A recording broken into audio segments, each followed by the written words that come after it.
vamos dar uma rápida passada na leitura, que eu havia indicado, inclusive, na primeira aula, e aí, na sequência, a gente continua, então, com os slides.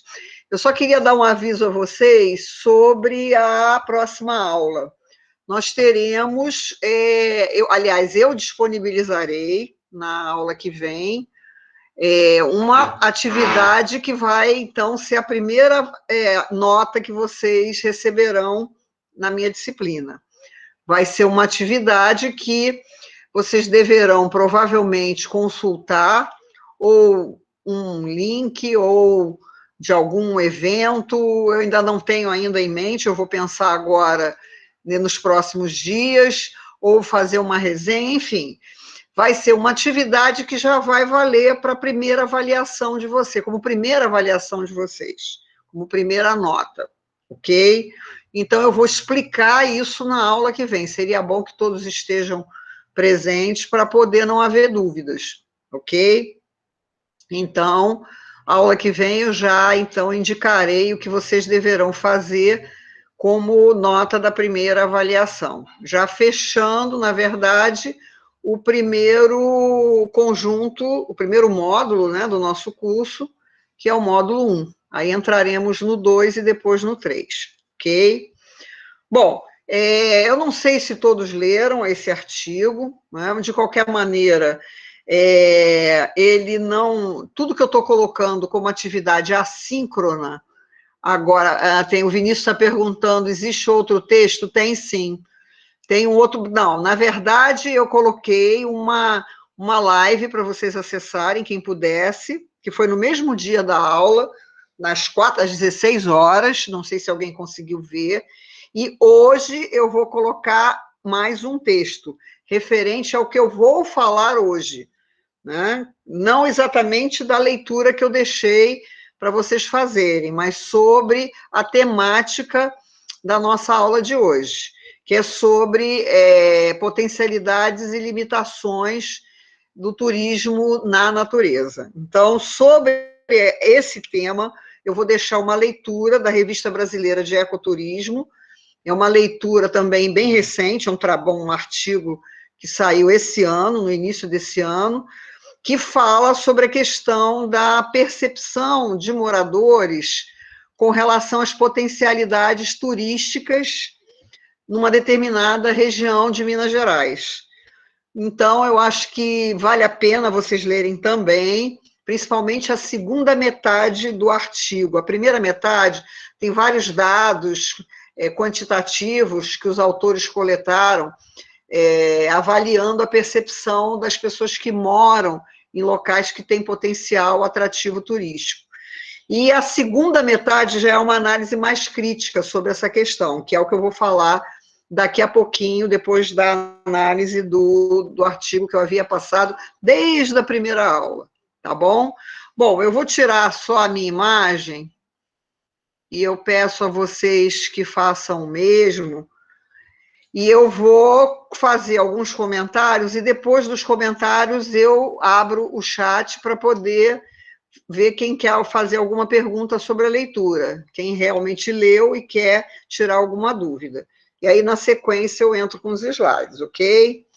Bom, então vamos lá. O artigo intitulado o turismo no estado do Rio de Janeiro, o hiato entre a mobilidade e o desenvolvimento, né? Foi um artigo escrito, na verdade, por dois pesquisadores da UF, né?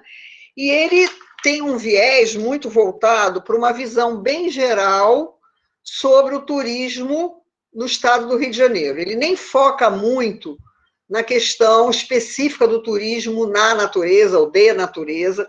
Ele faz uma abordagem bem geral, mas eu acho que é bem interessante, porque o viés que os autores dão ao trabalho está muito focado numa questão que é também crucial para o turismo na natureza, que é a questão da mobilidade, né?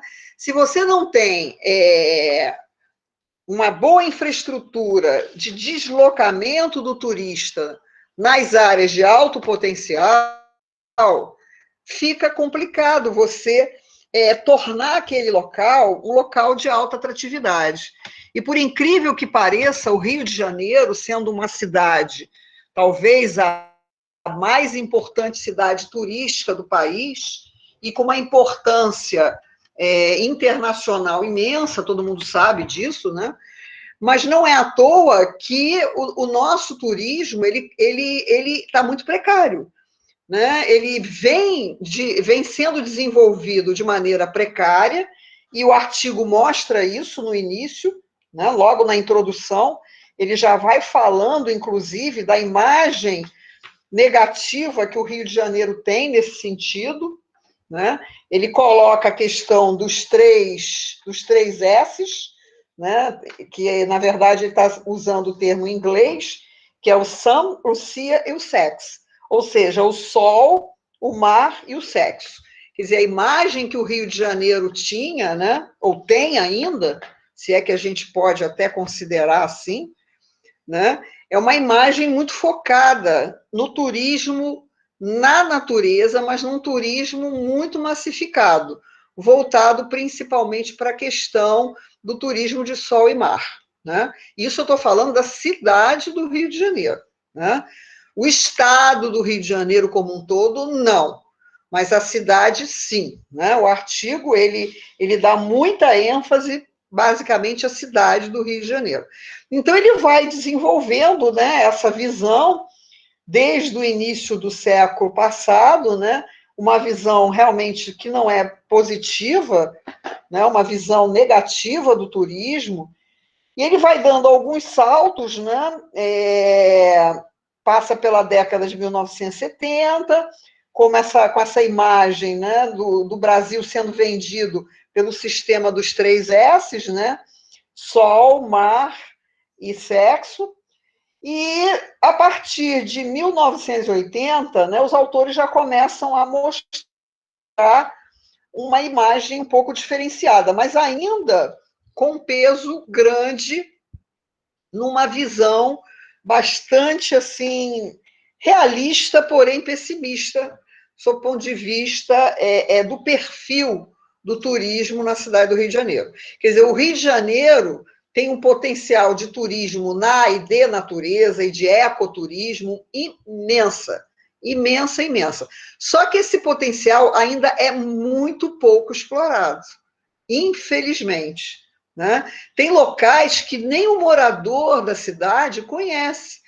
Eu não sei se alguém aqui, depois no chat vocês me respondam, quem souber, né, quem conhecer, existe um local na cidade, encravado no maciço da Pedra Branca, que é a Represa do Camorim, que é um lugar lindíssimo, né? Onde você faz uma caminhada de mais ou menos 30 minutos e você chega num lugar paradisíaco, num lugar que você olha e diz, meu Deus, eu estou dentro da cidade do Rio de Janeiro, que é um local muito bonito e muito pouco conhecido pelo próprio carioca, né? Então, o que acontece na cidade do Rio de Janeiro nesse aspecto, né, no turismo e no ecoturismo, né, na natureza e no ecoturismo? O que acontece é que toda a atratividade é voltada para aqueles componentes naturais que a maioria já conhece, né? Quer dizer, o potencial efetivo de outras áreas não é colocado à mostra de quem vem à cidade do Rio de Janeiro. Então, o turista, seja o internacional, seja o brasileiro de outros estados e até o morador local, eles vão para aqueles mesmos locais, né? A Floresta da Tijuca, a Lagoa Rodrigo de Freitas, são as praias, né? Então, tudo isso tem a ver com o natural, com certeza, mas são atrativos que já estão, vamos dizer assim, sobrecarregados, né, de elementos que já são conhecidos por muitos que vêm ao Rio de Janeiro mais de uma vez. Para quem vem pela primeira vez, é tudo lindo, maravilhoso, né? Aí é uma novidade, mas para quem vem mais de uma vez, aqueles atrativos passam a ser já quase que, eu não diria irrelevantes, mas já deixa a desejar, porque o turista que vem mais de uma vez, ele quer ver outras coisas, né? E cada vez mais o turista que vem à cidade do Rio de Janeiro, ele vem procurando a natureza da cidade. Ele vem em busca desse contato direto com a floresta, com os animais que essa floresta abriga, né? Com o próprio mar, né? Mas com um mar, um turismo de sol e mar, não tão saturado como é o nosso turismo. Hoje, para você achar uma praia que seja tranquila para o banho, né? Uma praia que tenha uma quantidade de pessoas que você possa considerar razoável, para você usufruir daquela natureza, você tem que ir para muito distante. Você tem que pegar prainha, de prainha para diante, né? Isso na cidade. Prainha, Grumari, né? A Praia do Sono, desculpe, a Praia do... Oh, meu Deus, ali perto de Guaratiba, Praia do Perigoso, né? Praia do Meio, quer dizer, são praias mais afastadas, mas mesmo assim essas praias já estão saturadas, né? Então isso mostra que há uma carência de avaliação das potencialidades dentro da própria cidade do Rio de Janeiro. E isso é o que a gente vai falar mais tarde, quando eu entrar no tema da nossa aula de hoje, propriamente dita. Bom, o trabalho enfatiza também um aspecto muito importante, e isso vale não só para a cidade do Rio de Janeiro, né, mas para o Estado e até para outros estados do Brasil, que foi a implantação de um Plano Nacional de Turismo, né, com o estabelecimento do Programa Nacional de Municipalização do Turismo.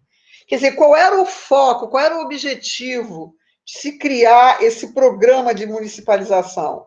O objetivo era exatamente fazer o quê? Descentralizar o desenvolvimento do segmento turístico, né? E diversificar os atrativos. Ou seja, tirar esse foco da cidade do Rio de Janeiro, e no caso do Brasil, das grandes capitais, né? E começar a interiorizar a ida de visitantes para efetuar o lazer e a recreação na natureza. Então, o foco de se criar esse programa, né, foi com esse intuito, né? Mas a cidade do Rio de Janeiro, praticamente, entre 1994 e 98, praticamente não aderiu a esse programa. Ele só começou, a cidade, né, no caso, né, só começou a tentar aderir, que acabou não tendo muito êxito, já virando o século, né, já a partir de 2000, é que a cidade do Rio de Janeiro começa a tentar, ou melhor, o estado do Rio de Janeiro, né, começa a tentar descentralizar as atividades turísticas, sejam ela turismo cultural, seja ela turismo cultural, científico e o turismo na natureza. Mas tudo isso foram tentativas, inclusive, né, o trabalho coloca isso também, de transformar o Rio em uma cidade global, né? Só que, mais uma vez, essa intenção não foi bem sucedida, né? E para você transformar uma cidade em cidade global, e aí o artigo entra nessa questão da mobilidade, você tem que ter um sistema de deslocamento do turista muito eficiente, seja ele aéreo, seja ele terrestre, né? Terrestre, ferroviário, né, no caso, marítimo, né? Então, se não há um sistema de deslocamento que favoreça a descentralização do turismo num determinado estado, então esse programa está fadado ao insucesso, né? Então, essa condição tem que ser talvez a primeira, né, a ser pensada. Ou seja, vamos ter que criar, né, no caso o poder público, né, criar mecanismos eficientes de deslocamento, seja aéreo, seja terrestre, seja marítimo, daqueles que vão para aquela cidade ou para aquele estado percorrer várias cidades, que essa é a intenção do programa de municipalização do turismo, né?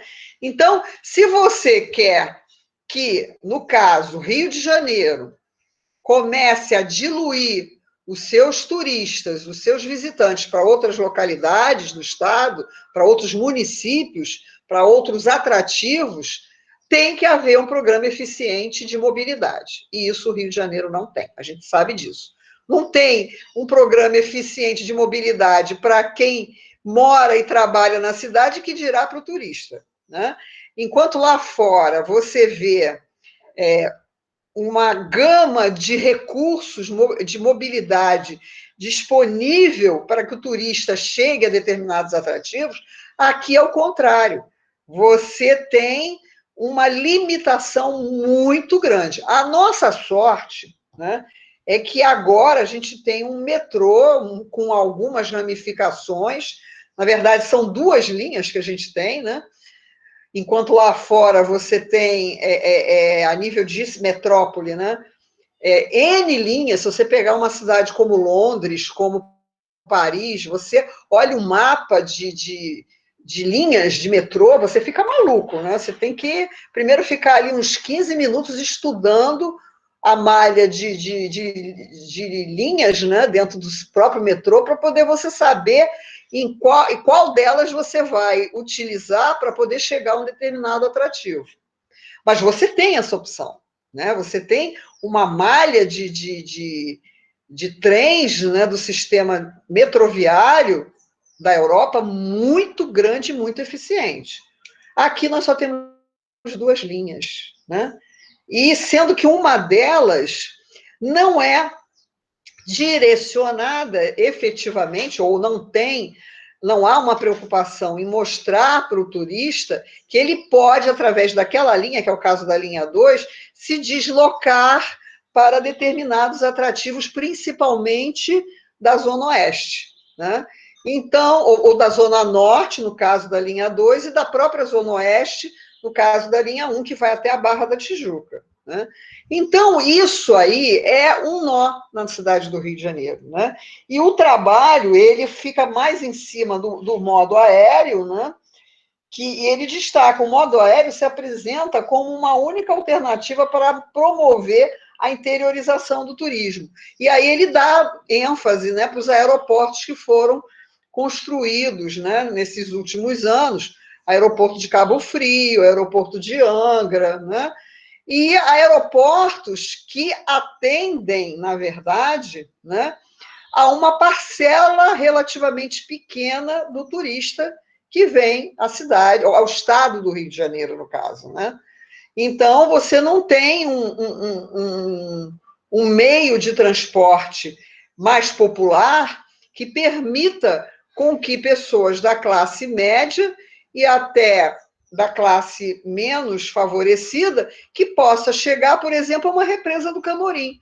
A represa do Camorim, você tem que pegar o metrô para ir até a Barra da Tijuca, né? Isso falando em deslocamento de massa, né? Não estou falando nem de van, nada disso. Carro, se você for partir para o aluguel do carro, você vai facilitar o acesso à represa do Camorim, porém, o custo vai ser mais elevado. Mas aí você, para ir a um Camorim, né, que fica na estrada, na Avenida das Américas, e aí pega a estrada do Camorim, e aí você vai dar lá na represa.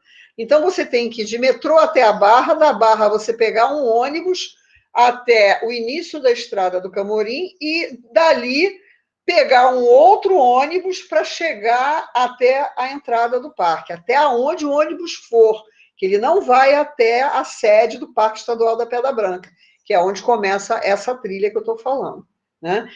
Então, isso tudo são dificuldades, né, que vão sendo mostrados no trabalho, né? Quer dizer, ele não dá tanta ênfase no transporte, aliás, não dá ênfase quase nenhuma, né, na questão do transporte marítimo e terrestre. O marítimo é outra ideia, né?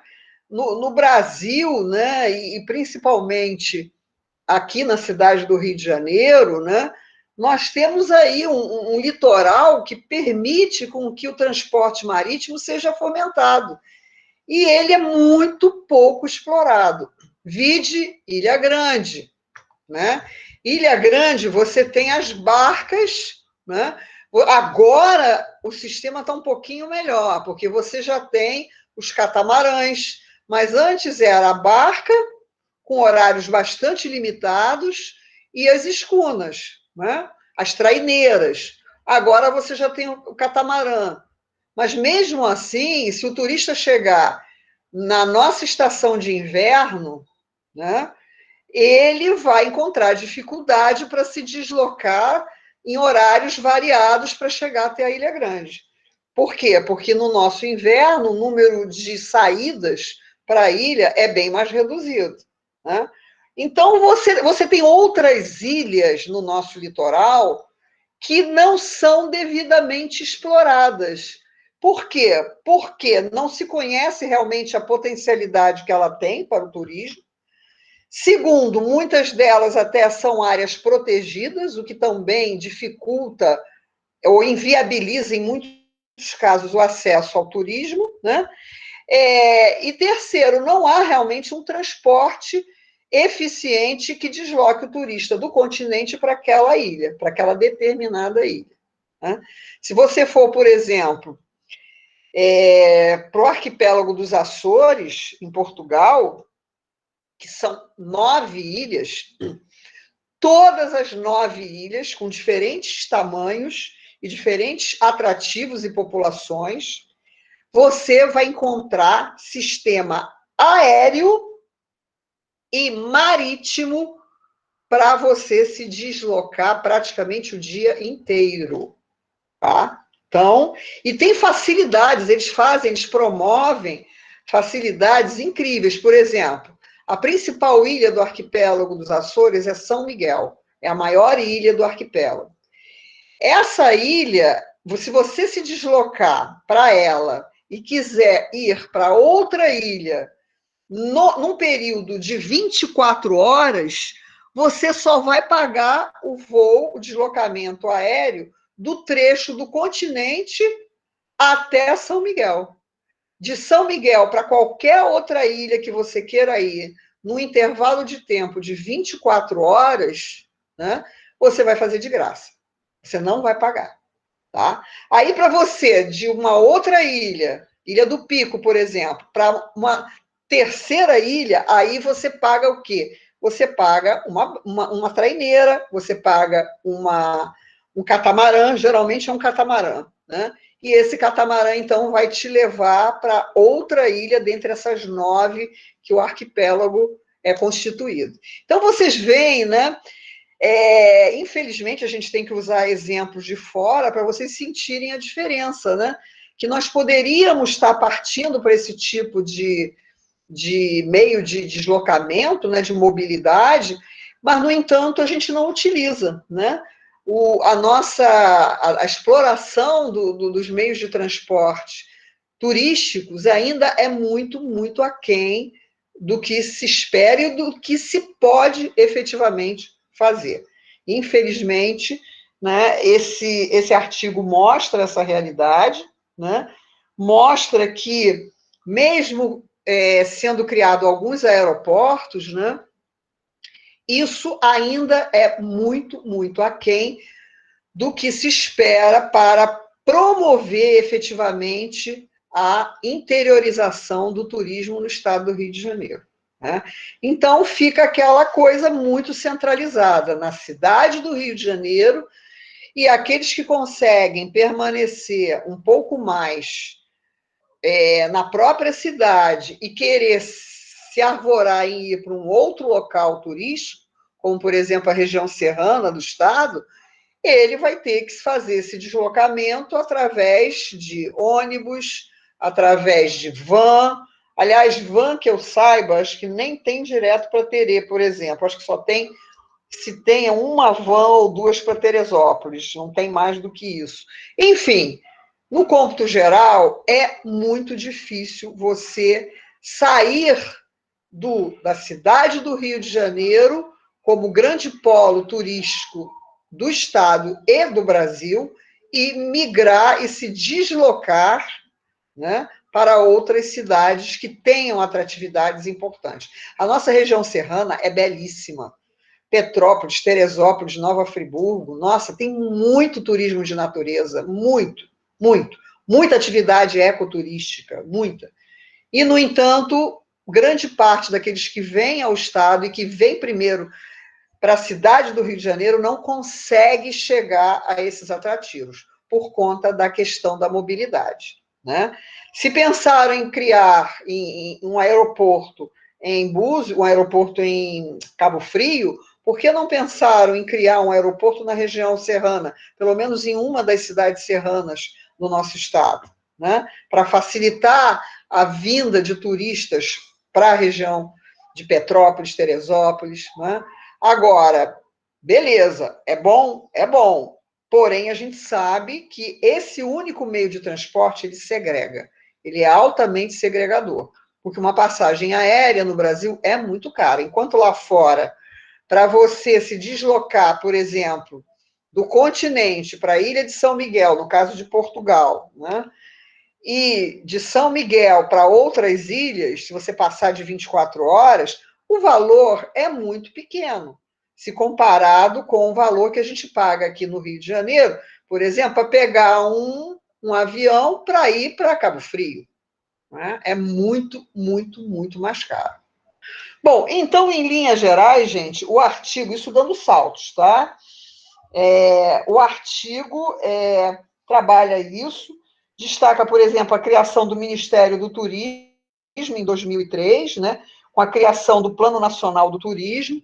Quer dizer, isso tudo são medidas, a gente vai falar mais detalhadamente na aula que vem, né, da atuação do poder público na promoção do turismo de natureza, na natureza e do ecoturismo, né, ainda está muito aquém, né, mesmo porque, gente, os ministérios, né, eles têm que se falar, né? Você tem o Ministério do Meio Ambiente, você tem o Ministério do Turismo, né?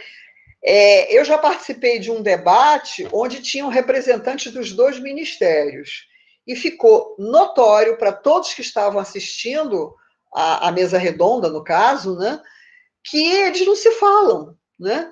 Então, como é que você pode promover um turismo na natureza se esses ministérios não se dialogam, né? Fica difícil, quase impossível, né? E atualmente, então, sem comentários, né? Ministério do Meio Ambiente está esse caos, aliás, todos os ministérios, né? Que me perdoem se tem alguém aí que goste desse atual governo, mas não dá, não tem a menor condição. Quer dizer, isso tudo, né, tudo que está acontecendo com o meio ambiente hoje no Brasil, e a cidade do Rio de Janeiro, o estado do Rio de Janeiro também não foge à regra, a essa regra atual, né?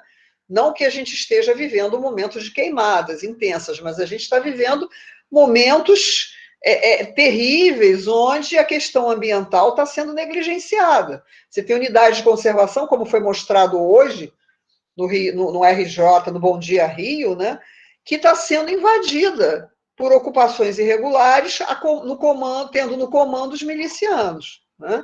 Então, a situação do Rio é caótica, sob outro ponto de vista, que não das queimadas, mas do desmatamento, né? E a cidade do Rio de Janeiro, foi dito hoje, a cidade do Rio de Janeiro a primeira cidade do ranking estadual em desmatamento. E esse desmatamento advém, basicamente, para o avanço da ocupação humana pelas encostas dos 3 maciços que compõem a nossa cidade, onde ainda tem remanescentes de Mata Atlântica, que é o maciço da Tijuca, o maciço da Pedra Branca e o maciço do Jericinó-Mendanha, né? Então, gente,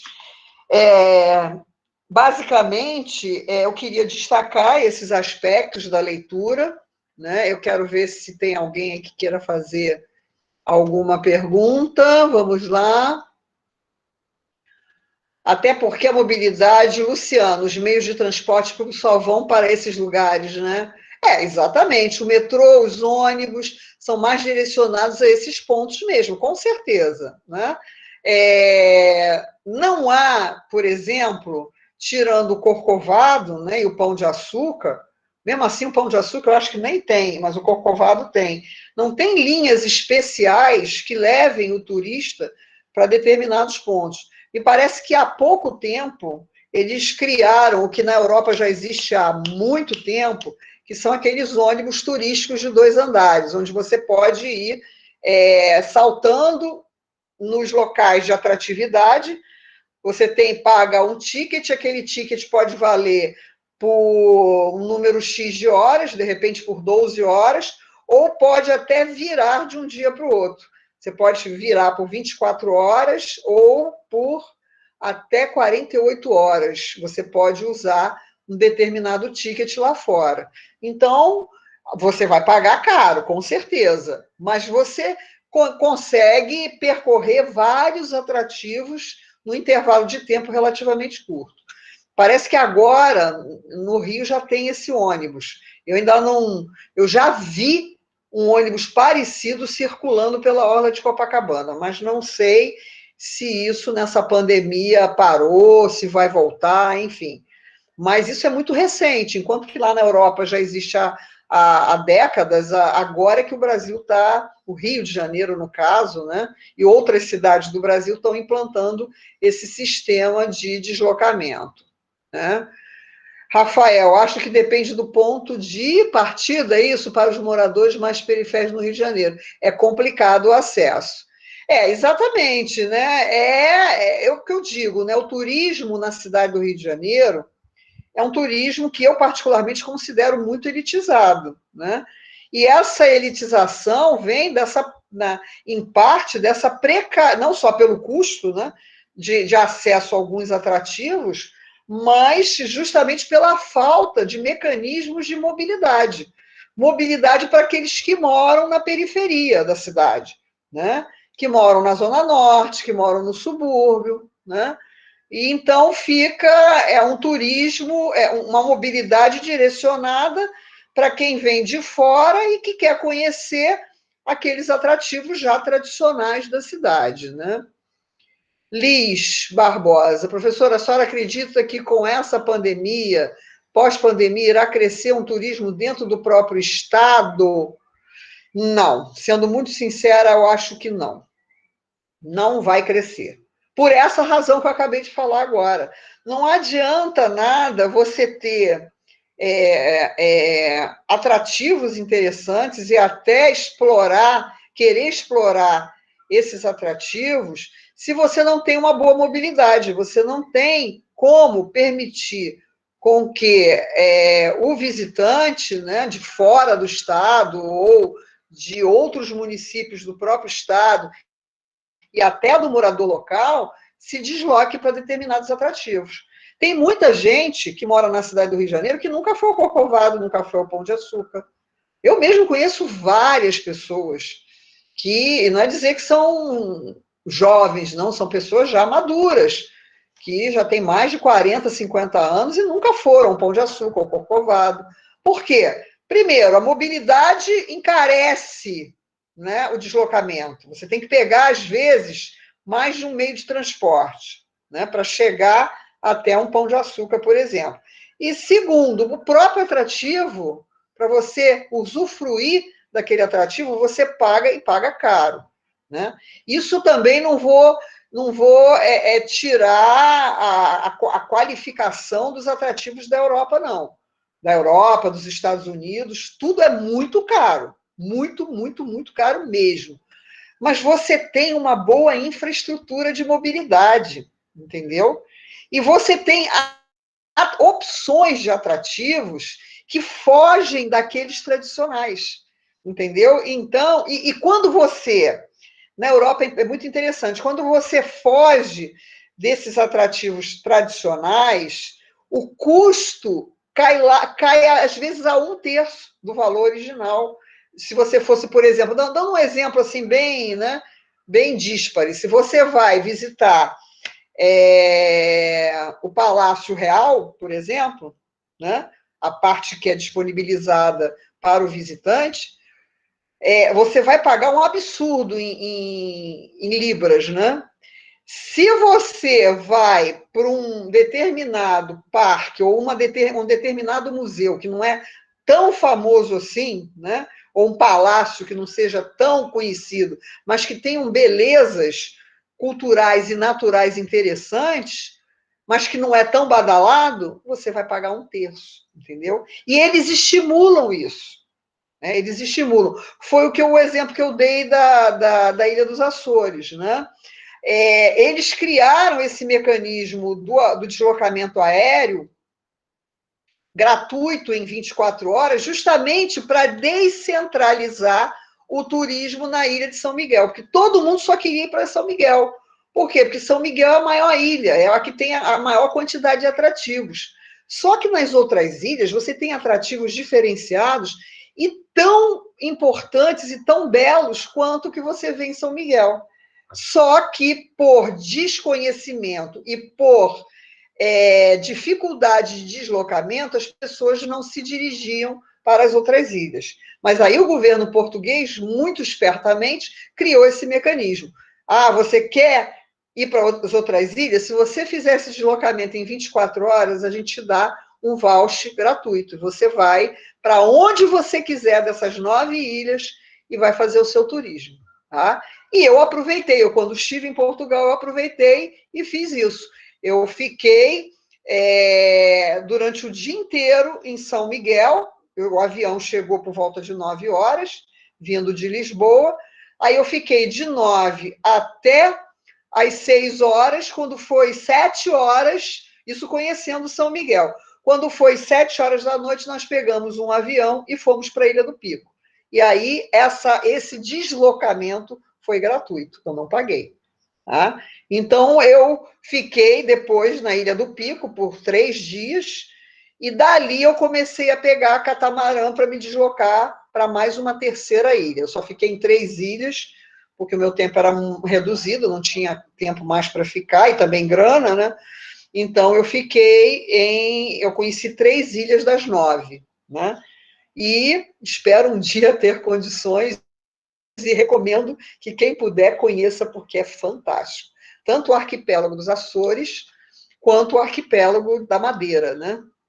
Que também é incrível, mas, sem dúvida, o que facilitou muito é realmente o deslocamento, a mobilidade, criar mecanismos de facilitar o turista, o visitante, a ir para determinados atrativos. Júlia, 2 linhas, é isso aí. Nem precisa ir tão longe, São Paulo já esmurra o Rio de Janeiro. É ridículo, carrinho de bate e volta. É isso aí, Patrick. Pedro, Ministério da Educação nem tem ministro, então fica difícil gostar do governo, Não há diálogo nesse governo, não há, realmente. Na minha experiência alugando casa na Ilha Grande, a Yadara, né? Gente, quem quiser falar, pode falar, tá? Fica muito estranho, né? Essa forma assim de ninguém falar. Pode usar do microfone aí e falar, tá bom? Eu vejo que a maioria dos meus hóspedes. Que legal, você tem uma casa na ilha e aluga, né? Principalmente os estrangeiros usam principalmente o serviço de transporte oferecido pelas próprias agências de turismo do local.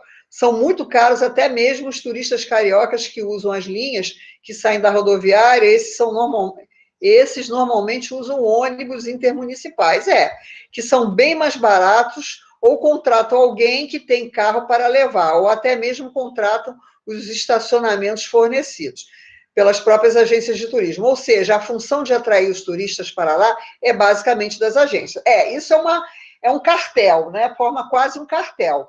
É um cartel dentro da própria Ilha Grande, né? Existe uma disputa interna e, ao mesmo tempo, acordos entre as agências de turismo na ilha, né?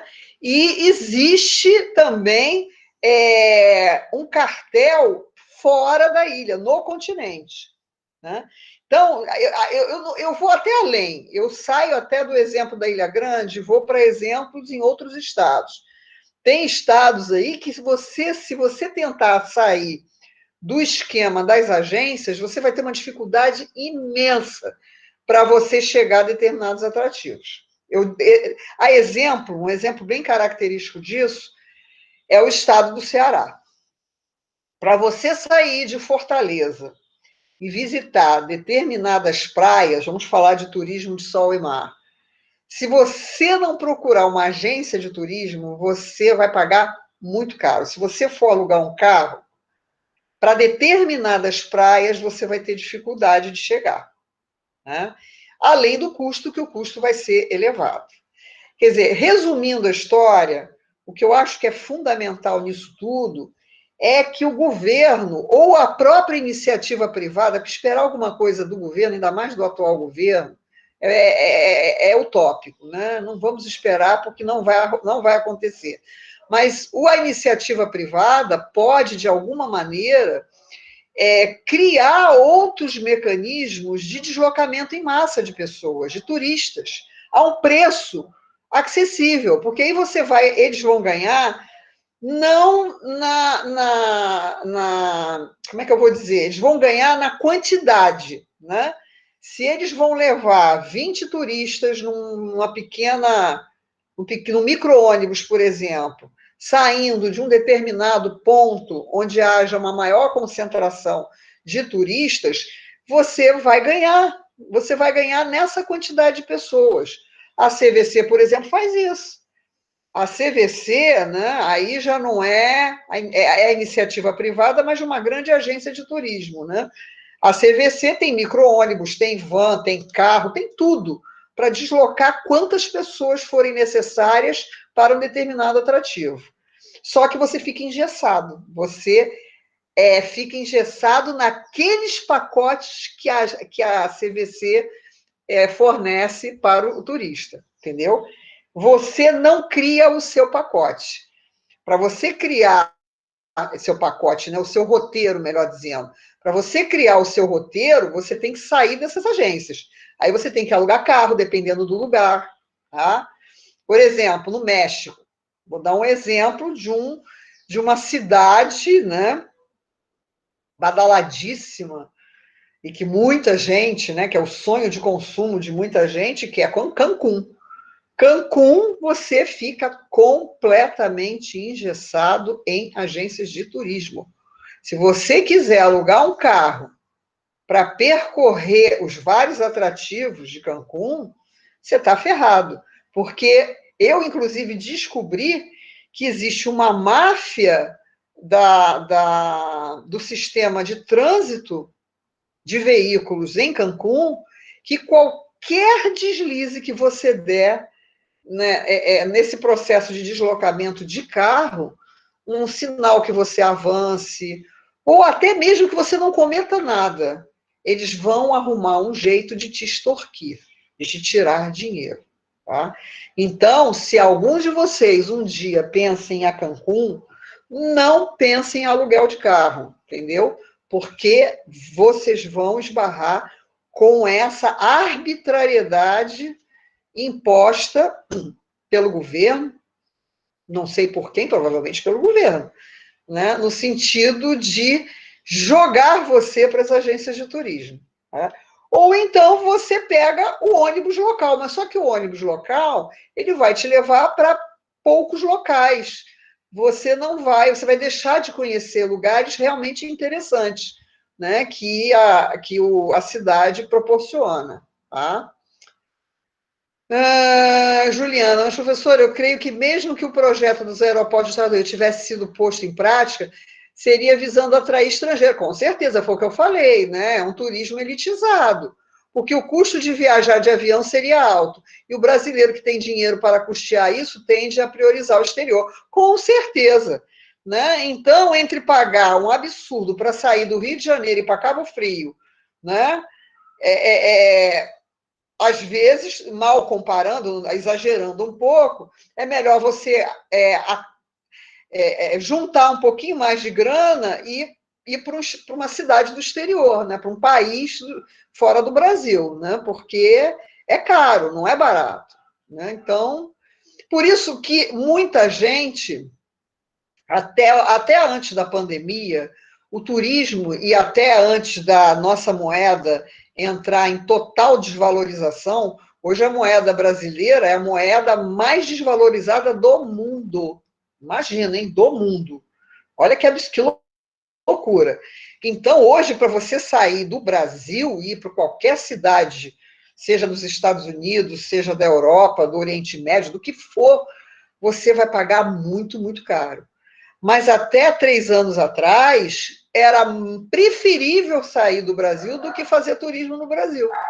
E isso foi divulgado amplamente pela mídia. O turismo internacional estava lá em cima e o nacional lá embaixo. Mas agora as coisas vão se inverter, né? Porque a nossa moeda chegou num nível de desvalorização tão grande que não dá mais para sair do país, fica praticamente impossível.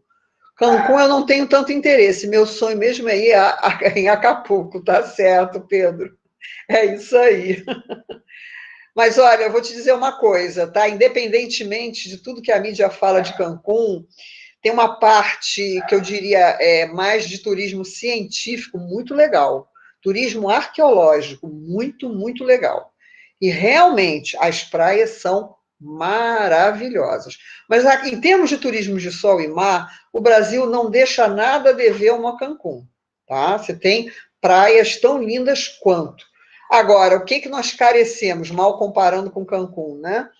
É de um turismo arqueológico, de um turismo cultural forte, de um turismo histórico. Isso o Brasil carece, né? Estou tendo dinheiro nem para ir para Cabo Frio, professora, tá certo. Tem praia de Acapulco no Chile, eu já fui, é mais barato. O Chile é um país fantástico. E não fica caro você ir para o Chile. Recomendo, viu? Recomendo mesmo. E olha, turismo de aventura, turismo, ecoturismo, tá? E turismo de aventura e turismo arqueológico, nota 10. Aliás, eu diria a vocês, em termos de turismo de natureza, o Chile, eu colocaria o Chile em termos de América do Sul como o primeiro país em importância, tá? É o Chile. Agora, a nível de América Latina, tem Chile, tem Costa Rica, tá? São países onde o turismo de natureza são muito desenvolvidos.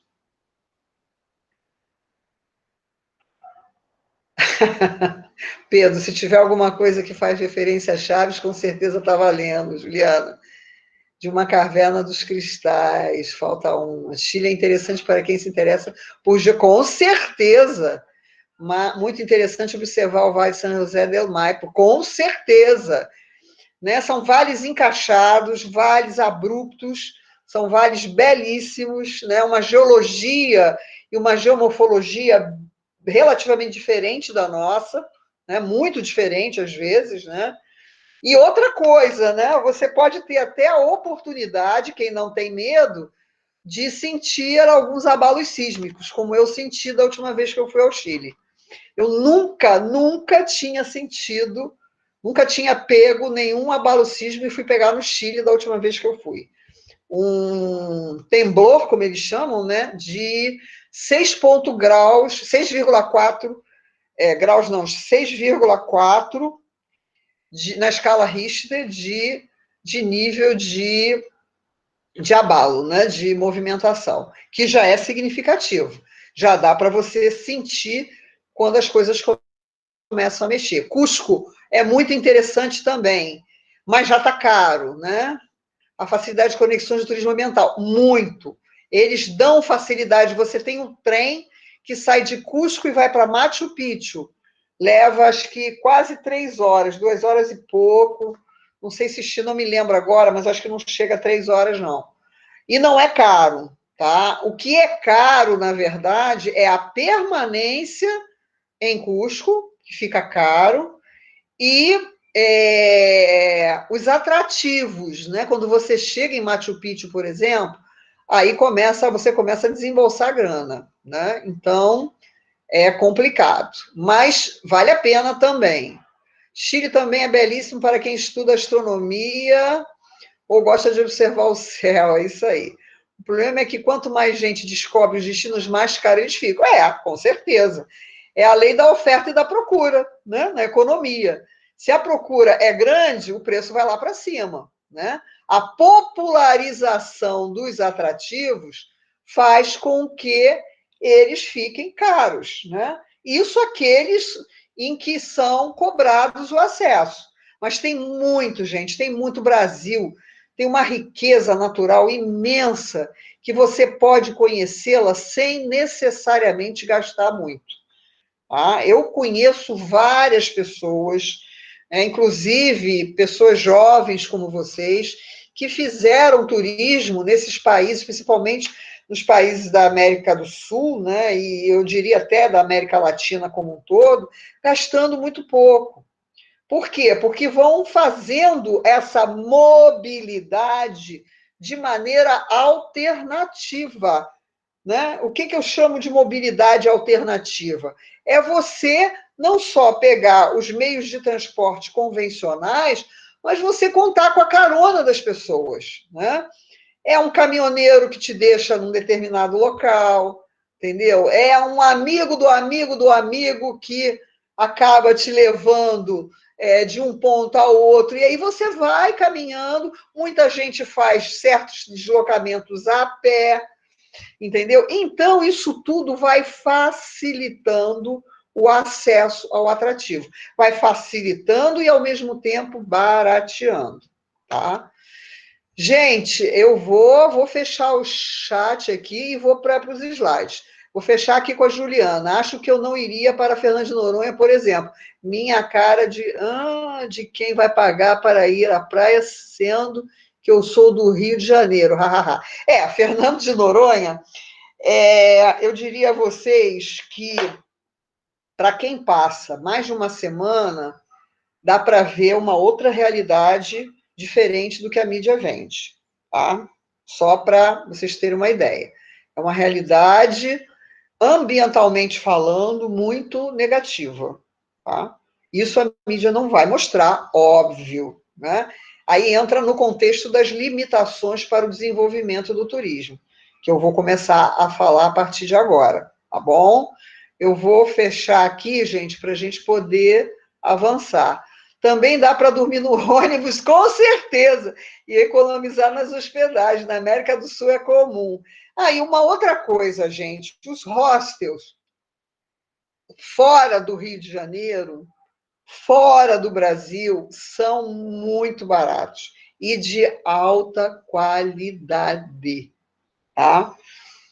Eu tive a prova disso recentemente.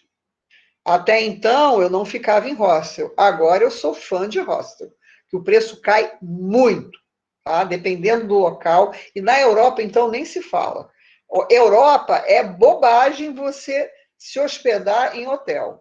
Os hotéis são caríssimos. E digo mais, dependendo da localidade da Europa que você vá, você tem hostel que são verdadeiros hotéis 4 estrelas, tá? Tem hostel que são em conventos. Eu fiquei num hostel, numa dessas ilhas que eu fui nos Açores, que foi um convento no passado. Tá? Há 2 séculos atrás, que para nós é muita coisa, para eles não é nada, né? Há 2 séculos, não estou falando 2 décadas, não. Há 2 séculos atrás era um convento, entendeu? E hoje, esse convento foi, hoje que eu digo, no momento atual, né? Nos últimos, pelo que me falaram, nos últimos 10 anos, esse convento ficou desativado por muitos anos, obviamente, né? Virou museu e depois foi convertido em hostel. Então, sabe, eu disse, meu Deus, eu estou hospedada num museu, num antigo convento que virou museu e agora é hotel. Então, você vê obras de arte do século XVIII e decorando o hostel, entendeu? Então, é uma coisa incrível isso, né? E por um preço, bom, colocando hoje, né, vamos colocar em euro, né? Na faixa de 20, 30 euros. 20, 30 euros na moeda, na cotação do euro atual, que deve estar na ordem de 6, né?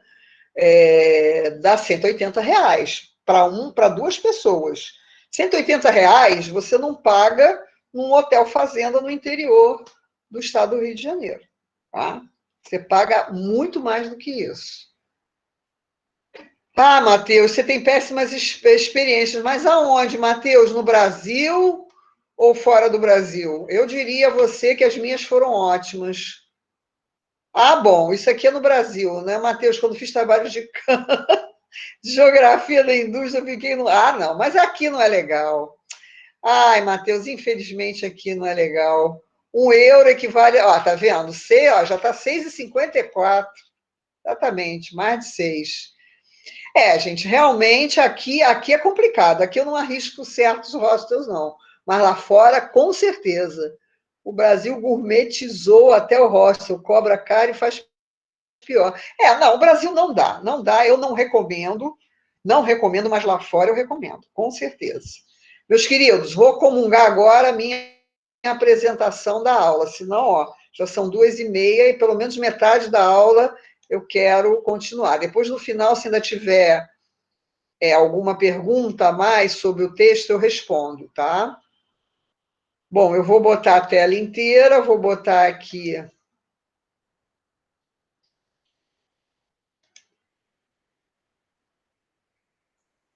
Ai, meu Deus, começou a dar zebra. Deixa eu ver se vai aparecer para vocês. Tá aparecendo, gente, para vocês? Ainda não. Aqui não tá aparecendo, não. Espera aí. Deixa eu fechar, então, aqui. Eita. Só um minutinho, gente. Um minuto só.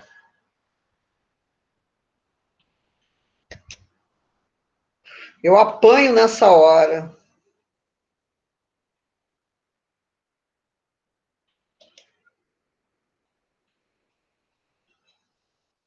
Pedir aqui um help, só um minutinho, gente. Aguarde só um segundo. Sempre que eu vou compartilhar os slides, dá isso.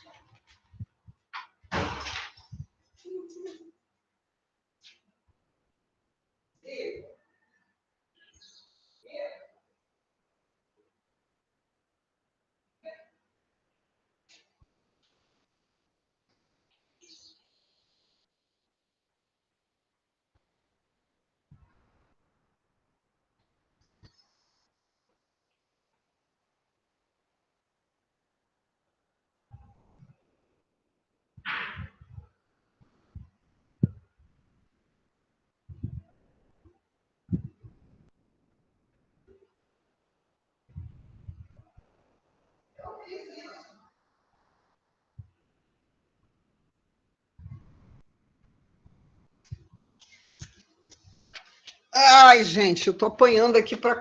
Peraí, deixa eu ver se. Eles vão contando a sua tela com escolha o que você quer compartilhar.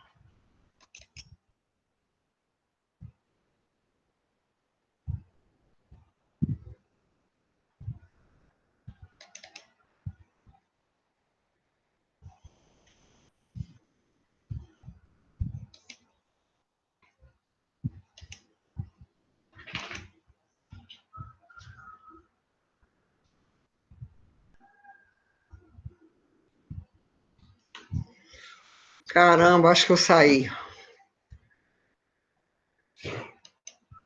Gente, não. Alô, vocês estão me ouvindo?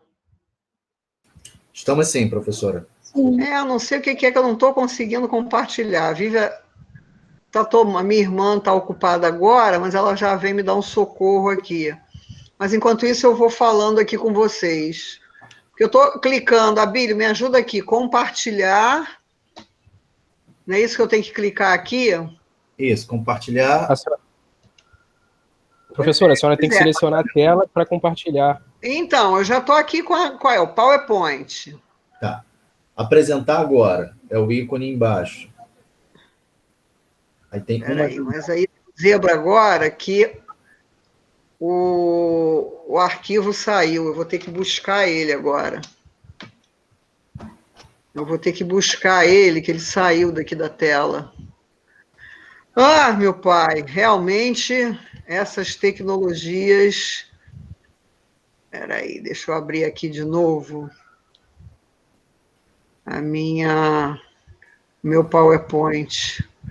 Eu fiz alguma coisa aqui que eu fechei ele, agora eu vou ter que abrir.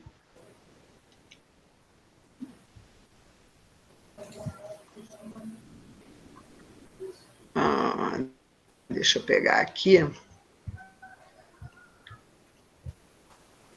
Vou abrir o arquivo de novo.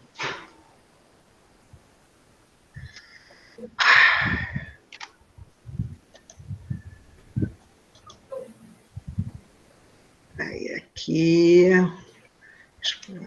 Deixa eu pegar os últimos arquivos aqui que eu abri. Eu fechei ele sem querer.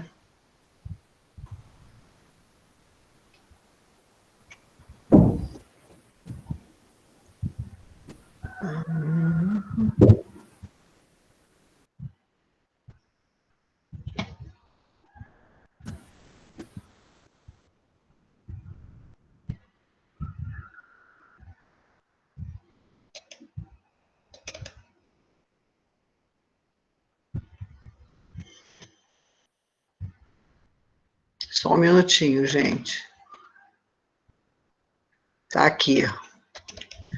Agora eu vou abrir de novo e vamos ver se eu consigo agora incluir ele. Eu fiz alguma coisa aqui que eu fechei o PowerPoint. Bom, estou abrindo ele agora.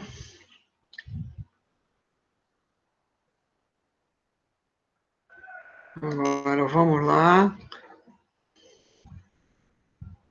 Abílio, primeiro eu clico no PowerPoint e compartilho ou é o contrário? Compartilho e depois boto no PowerPoint. Na Abílio. Oi, professor. Oi? Na tela do Meet, no canto inferior à direita, tem apresentar agora.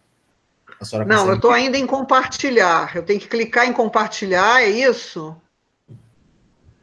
Eu acho que foi aí que eu errei. Está em compartilhar? Não. Deixa eu ver aqui. Compartilhar uma janela.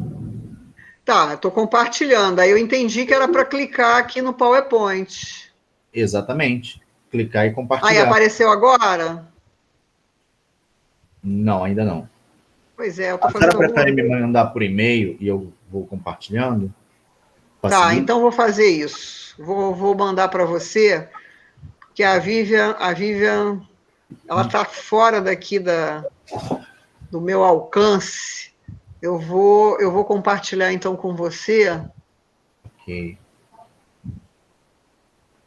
Deixa eu ver aqui uma coisa. Só um minutinho, gente. Uma pausa aí para uma água, enquanto eu vejo isso.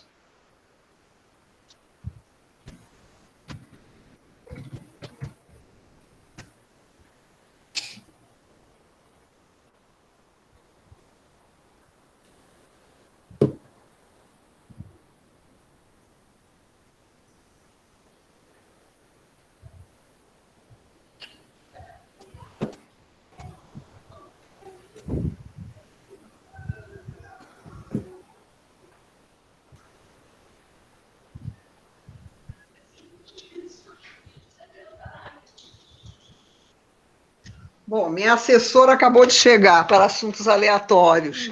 Deixei o óculos lá. Eu estou com a apresentação aqui agora. Tem que ver lá se você compartilhou aqui. Eu botei compartilhar, tá o... aqui. Aí.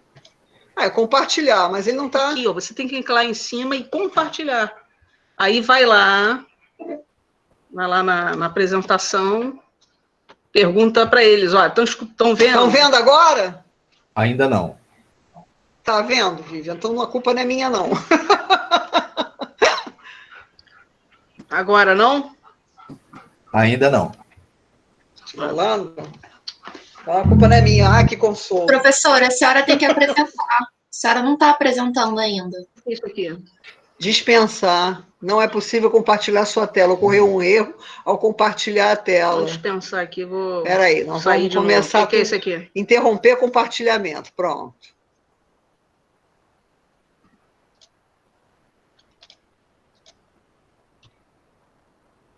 Olha o que eu vejo de live, todo mundo com dificuldade para compartilhar. Agora acho que vai. Agora foi. Agora foi? Eita fé. Olha o que eu tenho visto de live, o pessoal apanhando nessa hora. Pronto, meus queridos, vamos lá. Desculpa. Realmente, tecnologia ajuda, mas às vezes atrapalha. Bom, vamos então partir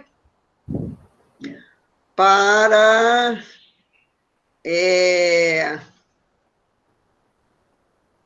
a nossa aula do tópico 1.3, potencialidades e limitações para o desenvolvimento do turismo na natureza. Só tem um slidezinho aqui anterior, que eu não mostrei na aula passada, que mostra como surgiu o ecoturista. Isso é da minha aula, na época que eu dava a disciplina Turismo e Meio Ambiente, no CEDERJ, no curso de turismo, lá da Universidade Federal Rural, no campus de Nova Iguaçu.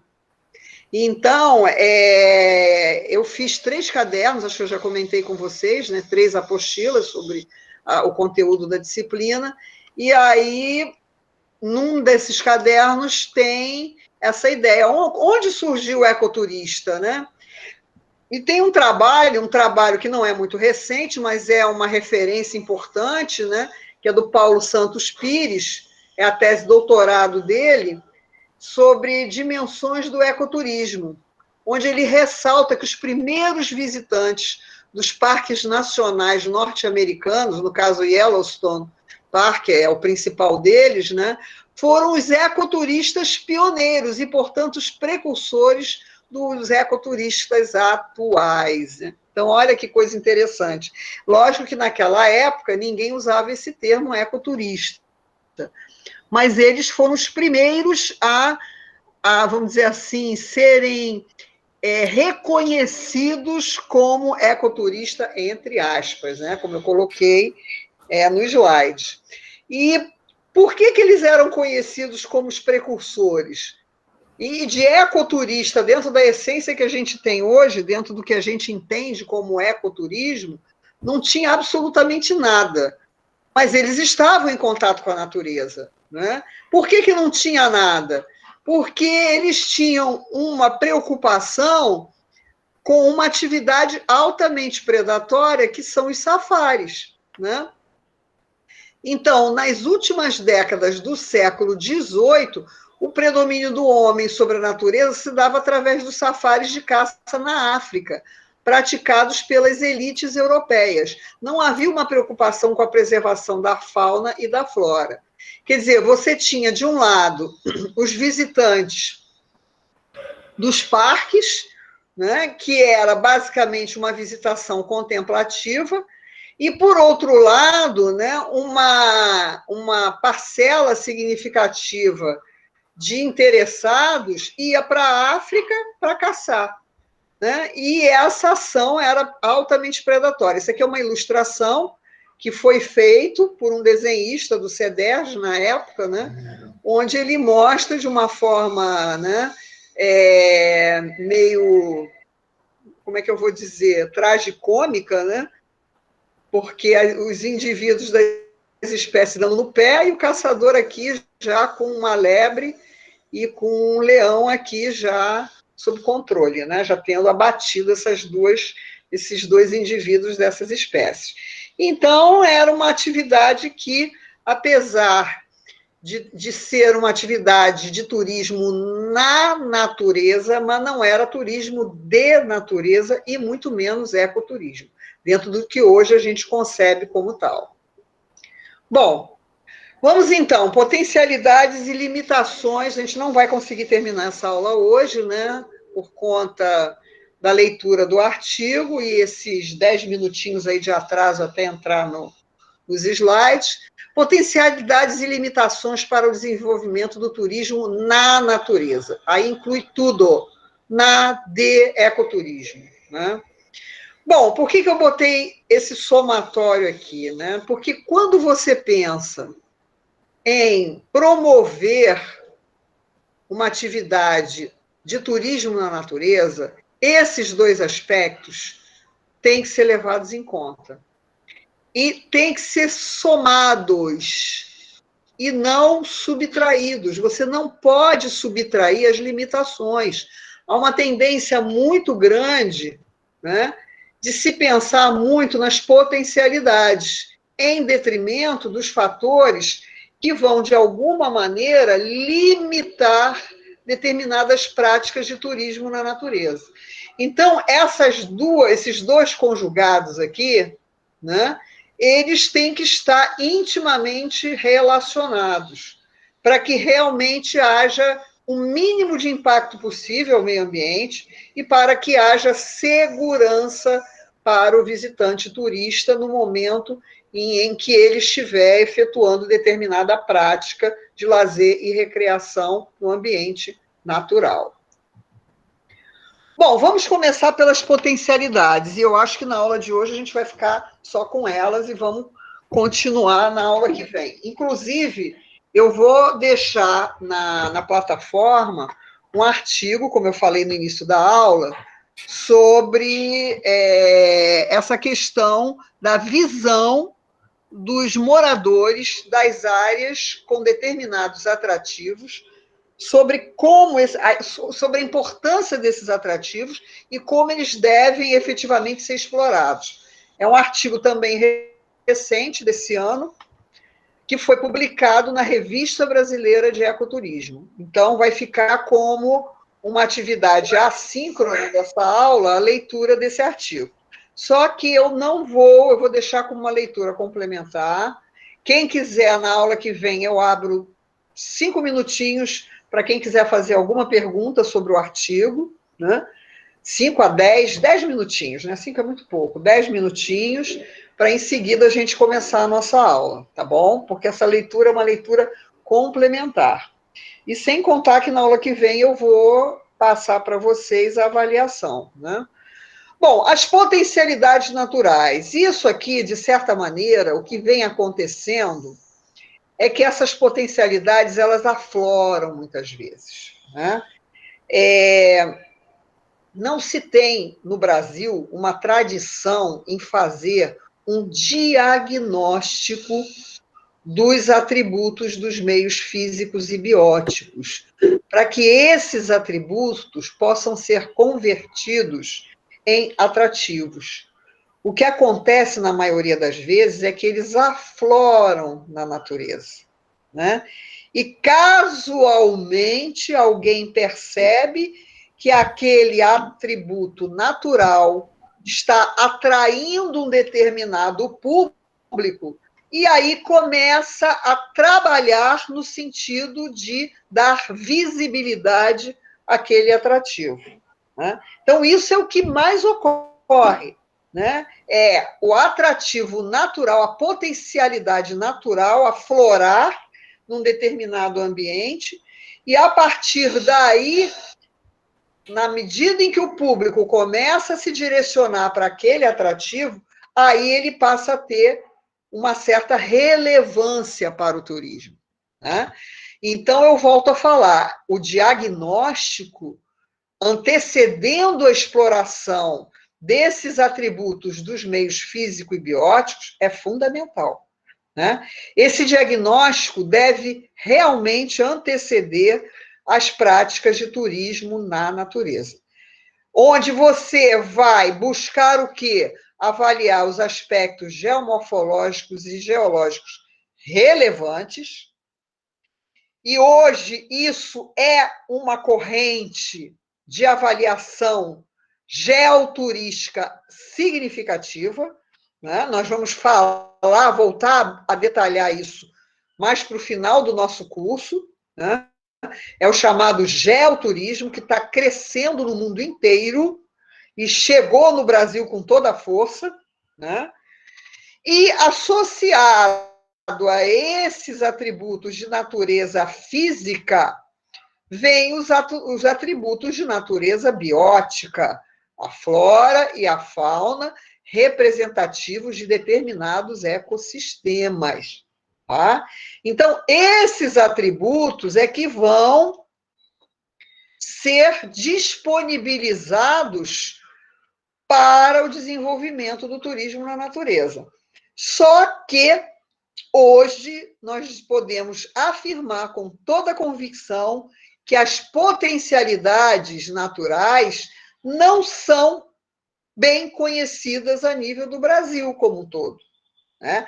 Essas potencialidades elas ainda estão muito aquém, né? O Brasil tem uma riqueza natural imensa, como eu falei, porém não se conhece talvez nem a metade do que realmente o Brasil apresenta de recursos naturais que podem ser explorados sob a ótica do turismo na natureza. Tá? Tem muita, mas muita coisa por conhecer e por explorar sobre essa ótica. Mas muita coisa já vem sendo feita, né? Isso no Brasil como um todo, e fora do Brasil também. Bom, vamos começar pelos atrativos geomorfológicos e geológicos, né? Que é vamos dizer assim, a palavra da moda, né? É o geoturismo. Isso foi colocado, não está sendo só colocado por mim, não, né? Como palavra da moda. Isso está sendo colocado por pesquisadores fora do país, né? Hoje, falar em geoturismo, quer dizer, hoje reconhecer que determinadas feições de relevo e determinados aspectos geológicos podem atrair visitantes, reconhecer isso é recente. Mas ter esses elementos como atrativos, isso é muito antigo. Isso é muito antigo. Tá?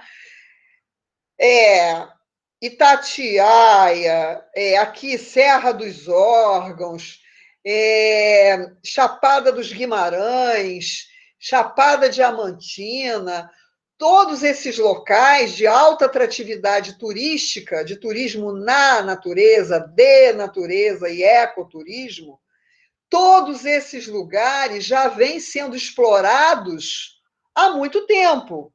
E o carro-chefe desses locais são os aspectos geomorfológicos e geológicos. Tá?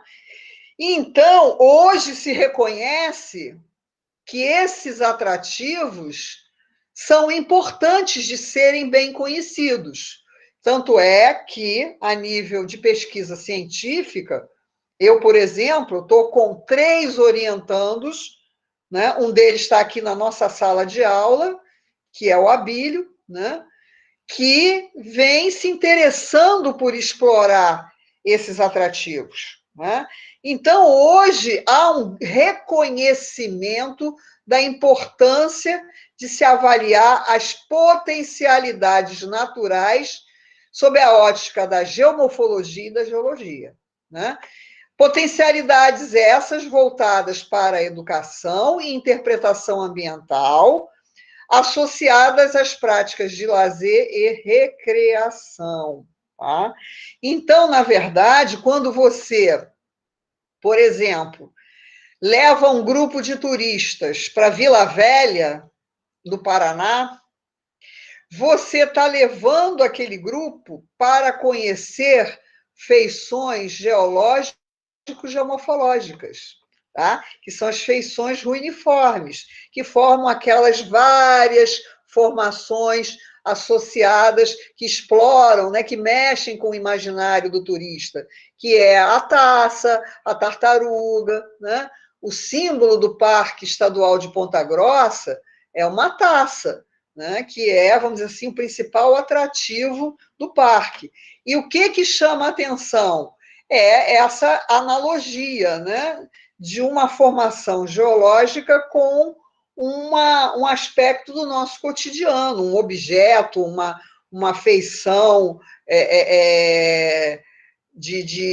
enfim, qualquer coisa que faça a nossa imaginação fazer uma correlação, né? Um objeto ou até uma feição mesmo de uma outra feição de relevo que possa se correlacionar com aquela que você está visualizando. Então, esses aspectos hoje têm tido uma relevância muito grande. Aqui vocês estão vendo algumas fotos, né, que mostram atividades de interpretação associadas a práticas de lazer e recreação que vão explorar esse conhecimento desses atrativos de natureza geológico e geomorfológico. Né? Então, você tem um grupo aqui de pessoas praticando alguma atividade de lazer, né? E até, quem sabe, de relaxamento. Aqui a mesma coisa nessa foto do meio. Aqui você já tem um grupo visitando cavernas. Cavernas também são muito exploradas sob a ótica do turismo, né, da espeleologia. Aqui um grupo sendo trabalhado para conhecer os recursos naturais de uma trilha. Tem uma pessoa aqui que foi um orientando meu, que é o Flávio, né? Então, nós estávamos levando um grupo de alunos, inclusive, alunos da própria universidade, estávamos fazendo o reconhecimento do ambiente natural ao longo de uma trilha.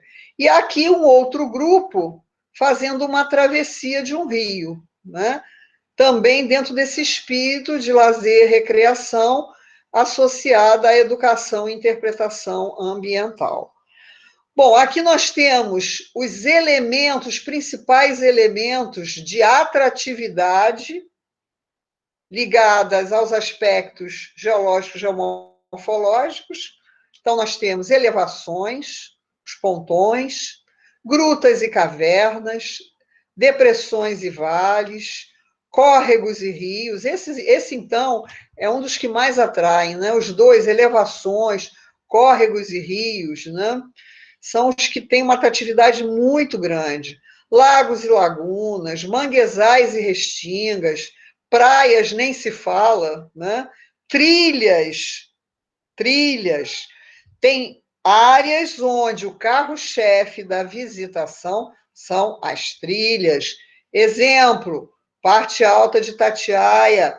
Quem vai à parte alta de Itatiaia vai para observar a paisagem geomorfológica a nível de observação mais geral, a nível de paisagem mesmo, dentro de uma escala, né, de observação geral da área, né, escala de paisagem. E vai para percorrer duas das principais trilhas da parte alta, que é a trilha que leva para as prateleiras e a trilha que leva para o ponto culminante do estado, que são as Agulhas Negras. Então, você tem espaços dentro de determinadas áreas, no caso, uma área protegida por uma unidade de conservação, que é o Parque Nacional de Itatiaia, cuja atratividade são as trilhas, né? E, por último, litologias e estruturas geológicas relevantes. Isso você vê de uma forma assim bem expressiva fora do Brasil. Você vê muita coisa aqui no Brasil também, mas fora do Brasil você vê estruturas geológicas fantásticas, sensacionais. Eu tenho algumas fotos, não sei se eu vou conseguir, que já são 3 horas, mostrar tudo hoje, mas eu vou mostrar pelo menos algumas elevações, pontões e faixas, saiu de praiais, faixas praiais, tá? Isso aqui depois eu vou corrigir. Aqui, por exemplo, são paredões rochosos no litoral de Portugal, na região sul, na região do Algarve, no sul de Portugal. Aqui vocês estão vendo um turista, né, num mirante, eu estava nesse mirante, observando a paisagem, né, que conjuga o mar com a parte dos costões rochosos, que tem tudo a ver com a geologia da região. Essa foto foi tirada por mim o ano passado, quando eu estava fazendo um trabalho de campo nessa área, tá? Eu não estava a passeio, não. Estava trabalhando com o professor Brilha, que é um dos grandes especialistas, se não o principal especialista a nível internacional em geoturismo, geopatrimônio, geoconservação, que isso tudo vocês vão ouvir falar mais à frente, lá para o final do nosso curso, tá? Bom, e aqui na nossa região, né, na Serra dos Órgãos, bem pertinho da gente, estourando 2 horas do Rio de Janeiro, 1h30, né, da cidade do Rio de Janeiro, onde você tem o Dedo de Deus, né, o escalavrado, que é uma outra feição, é um conjunto de feições, né, que forma os pontões do Parque da Serra dos Órgãos. Um detalhe que esse monumento, esse monumento natural, ele não fica no município de Teresópolis, ele fica no município de Guapimirim. É uma briga municipal aí enorme, né? Porque o pessoal de Teresópolis faz propaganda como se o dedo de Deus fosse no município de Teresópolis, mas não é. Ele fica no município de Guapi. E tem toda uma estrutura geológica associada a essa formação. Tem um painel, quem já foi a Teresópolis já teve a oportunidade de parar nesse mirante, que fica em frente, praticamente, a esse serrilhado que forma essa parte da Serra do Mar, e ele explica nesse painel a origem dessas feições. Quer dizer, na verdade, você tem um dique, né, subhorizontalizado que vai passando na metade para a parte superior dessas feições, né, e que, por erosão diferencial, deu origem a esses pontões. A parte basal é formada por guinais. Então, você tem toda uma explicação geológica num painel que foi recentemente trocado. Já existia um painel ilustrativo falando sobre ele, né, sobre a origem dessas feições, e esse painel foi substituído recentemente por um painel mais interativo. O painel que tinha até, acho que um ano atrás, acho que esse painel foi mudado pouco antes da pandemia, ele era muito denso de textos e as imagens não traduziam muito bem uma explicação para o leigo, que isso é uma coisa importante, né? Quando você está trabalhando, colocando à disposição do turista a interpretação ambiental, ou seja, a explicação da origem daquelas formas de relevo, né? Você tem que traduzir isso numa linguagem acessível, uma linguagem que todos entendam. Você não pode usar uma linguagem extremamente técnica, senão ninguém vai ler e ninguém vai entender. Então, o painel anterior estava assim, estava numa linguagem muito técnica e um painel muito denso de texto, né? Na verdade, o turista, quando vai ali, ele quer não somente observar a paisagem geomorfológica do dedo de Deus, desse conjunto de pontões, mas ele quer também entender de forma rápida e objetiva a origem dessas feições. Tá? E observar também, tem um mirante, esse mirante não só vê a serra, mas vê também a Baixada interiorana, né? A Baixada Fluminense. Num dia claro, você consegue visualizar grande parte da Baixada. Bom, gente, aqui eu vou fechar com o Ibitipoca, que já está indo para 3:05. Vocês estão me ouvindo? Galera? Sim. Oi. Estamos sim, professor. Estamos sim. Então tá. Sim, professor.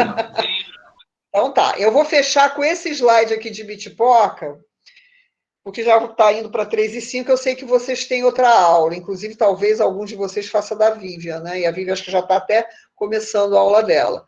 Então, o Parque Estadual de Ibitipoca é um outro exemplo bem interessante. E aí você já tem uma outra associação geológico-geomorfológica que serve de atração para o turista, que é a parte hidrológica, hidrográfica e hidrológica. São os rios, os poções e as cachoeiras. Ou seja, o que atrai a grande maioria dos visitantes do Parque Estadual de Ibitipoca, que fica em Minas Gerais, é o Circuito das Águas. Então, são dois grandes atrativos. O Circuito das Águas, que é um conjunto de trilhas, onde vocês vão observando e, ao mesmo tempo, podendo se banhar nas cachoeiras, nos poções e até em praias de rios, né? Tem um dos pontos nesse Circuito das Águas onde você consegue, como se fosse uma pequena praia de rio, né? Então, você se banha ali como se você estivesse numa praia, né? Você tem aquela areia formada pela decomposição do quartzito, e aí forma realmente, a nível de feição, de relevo, uma pequena praia. Então, as pessoas se banham ali naquela praia, né? Aqui você tem um outro ponto de banho, aqui tem um mirante, nessa foto da esquerda, né? E aqui você tem a cor da água, uma água amarronzada, né? Mas ela é limpa, ela é cristalina, quando você pega na sua mão, né? Ela tem uma transparência muito grande, aqui uma cachoeira, né? Aqui o sistema de sinalização, Gruta dos Três Arcos, então aqui uma visão da gruta, né? Que é um outro atrativo também de natureza geológico, geomorfológica, né? E aqui, então, a sinalização da infraestrutura de suporte, lanchonete, estacionamento, centro de visitantes, né? E um outro atrativo também muito visitado em Beachport é a Janela do Céu. O nome já é bem sugestivo, né? Você leva, na verdade, quase um dia inteiro caminhando, né? Exagerando, caminhando ida e volta, tá? Aí é o conjunto. Você leva o dia inteiro para chegar num mirante, um mirante belíssimo, né? Mas perigoso, já houve acidentes aqui com visitantes, mas é um outro atrativo que explora muito a questão da paisagem, né? Da visualização de uma determinada paisagem. Então, é uma atratividade significativa dentro do Parque de Beachport. Mas, sem dúvida, o Circuito das Águas, ilustrados por essas duas fotos aqui, onde os recursos hídricos, os rios, os poções e as cachoeiras são o carro-chefe da atração deste parque. Agora, um detalhe, você paga para entrar nesse parque, tá? E não paga barato, não, paga caro. Então, novamente, você tem um turismo de natureza, porque aqui é um turismo conservacionista, né? Tem placas indicando a conduta do visitante, como deve ser, tem placas explicando, embora de maneira muito incipiente, a origem de algumas formações. Então, sim, um turismo de natureza, é um turismo conservacionista. Peraí, só um minutinho, eu estou fechando. Interferência na sua fala lá no então tá, eu já estou fechando. Então, gente, é isso. Então, essas duas imagens, elas mostram essa importância, tá bom? Eu vou, como eu disse a vocês, eu vou fechar a aula hoje aqui, porque a Vívia está pedindo, inclusive, porque ela está começando a aula dela, e eu acho que tem alunos que são comuns aqui, a minha e a disciplina dela. Então, nós vamos fechar por aqui, e na aula que vem a gente continua, tá? Eu tenho outros exemplos interessantes para mostrar para vocês, ainda dentro dessa linha das potencialidades e limitações. Bom, gente, eu não vou nem abrir hoje para o chat, para essa parte. Na aula que vem eu retomo daqui, e aí eu já começo com algumas perguntas que vocês queiram fazer. Tá bom? Tá ok? Ok, professor, obrigado. Boa tarde. Eu vou ter que fechar mesmo, porque a Vívia está pedindo. A vantagem de você ter uma professora do teu lado que